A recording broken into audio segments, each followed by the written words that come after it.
The Columbus Legacy, the Scotch Irish. The diffusion of American culture.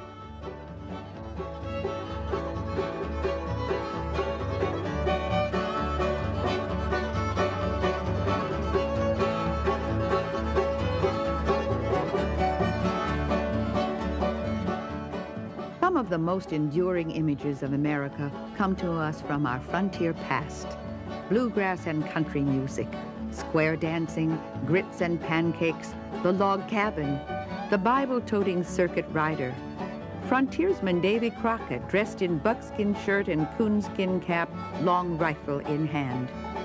These images, so quintessentially American, owe their origins in whole or in part to a unique and complex group of people who found their way to the American wilderness in the 18th and early 19th centuries.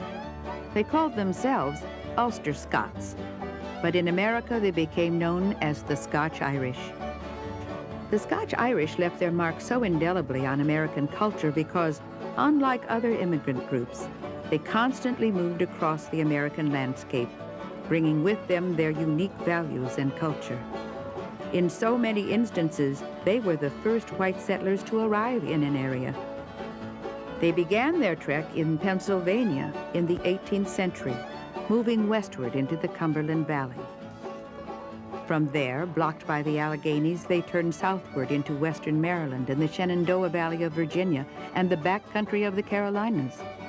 From there, they moved on to Tennessee, Kentucky, and Georgia. In the 19th century, they crossed the Mississippi into Arkansas, Missouri, Texas, and Oklahoma. And by the early 20th century, they had moved into New Mexico, Arizona, and Southern California. Well, the Scotch Irish came to the United States from Northern Ireland, the same place called Ulster that they have all the fighting in today. And these people were Scots that had been transported from the lowlands of Scotland over into Northern Ireland to serve as fighters and colonists against the Irish. The English were fighting the Irish, and in order to keep the Irish down, they brought these Scots over there. And these Scots stayed there for about a century or a little less than a century, and then they became dissatisfied with the kind of life that they had there in Northern Ireland, and they came in large numbers to the United States. They mostly came to Pennsylvania. The Scots were Presbyterians, followers of the Calvinist John Knox. Knox emphasized freedom of religious thought, democratic election of elders or presbyters, and the dangers of state interference in religious affairs. The Ulster Scots eventually refused to take the oath of loyalty to the established Church of England. For this transgression, they were to endure almost 200 years of English persecution, most of it violent. Their hatred of the English was intense. In the 50 years preceding the American Revolution, 200,000 Scots, or 1/3 of Ulster's population, left Northern Ireland. Most set sail for America, and most of these settled in Pennsylvania. The Scotch Irish preferred Pennsylvania because of its religious toleration and offers of cheap land far removed from the hand of government. Deliberately settled on the western frontier by Quaker agents, they earned a reputation as determined Indian fighters and served as the primary fighting force in both Pontiac's War and the French and Indian War. By the time of the Revolution, they were only 6% of the population of the 13 colonies, but the largest segment of the soldiers in the Continental Army. In Pennsylvania, where they were 1/4 of the population, 7 of the 9 regiments of the Pennsylvania line were almost entirely Scotch Irish. King George III, assessing the situation, referred to the war in America as that Presbyterian rebellion.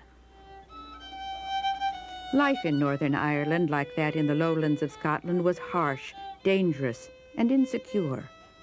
Over the centuries, a unique culture evolved to assure survival. The Scotch Irish brought this culture with them to America and found it well suited to life on the frontier. Their system of farming exploited the land, but kept them independent and self-sufficient. They distrusted all forms of government and religious authority, but developed a strong reliance on family.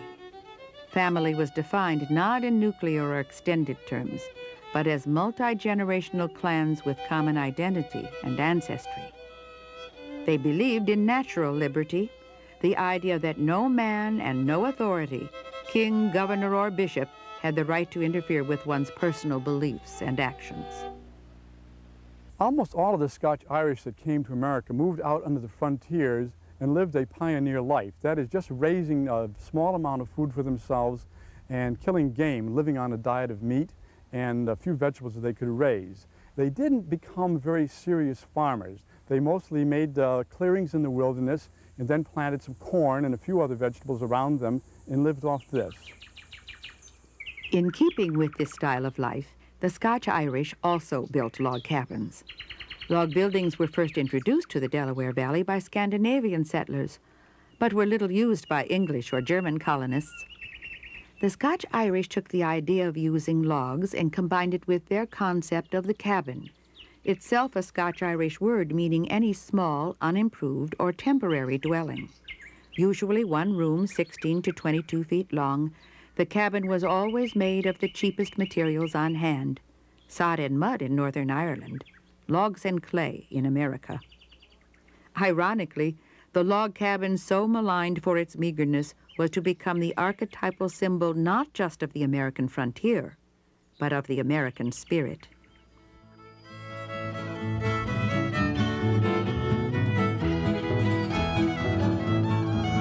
In their American sojourn, the Scotch Irish are best remembered as people of the frontier, but they have also influenced every aspect of American life, including industry, banking, education, and politics. They gave us Princeton University, McGuffey Readers and McNally Atlases, McCormick Reapers and the Morse Code. Their numbers included Sam Houston and Davy Crockett, Stonewall Jackson and Ulysses S. Grant, Thomas Eakins, Thomas Edison, and Andrew Mellon.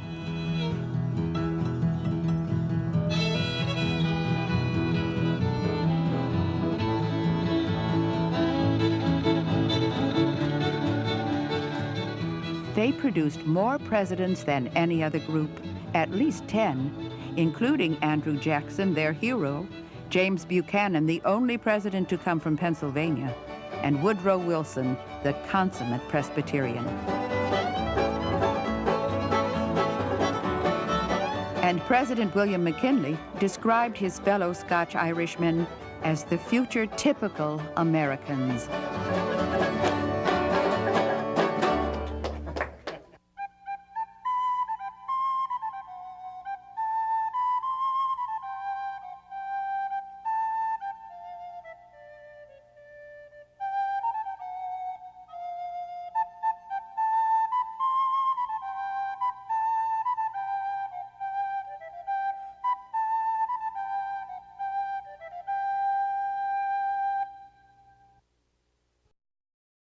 A copy of the program you've just seen can be purchased through Penn State Media Sales at mediasales.psu.edu or by calling 800-770-2111.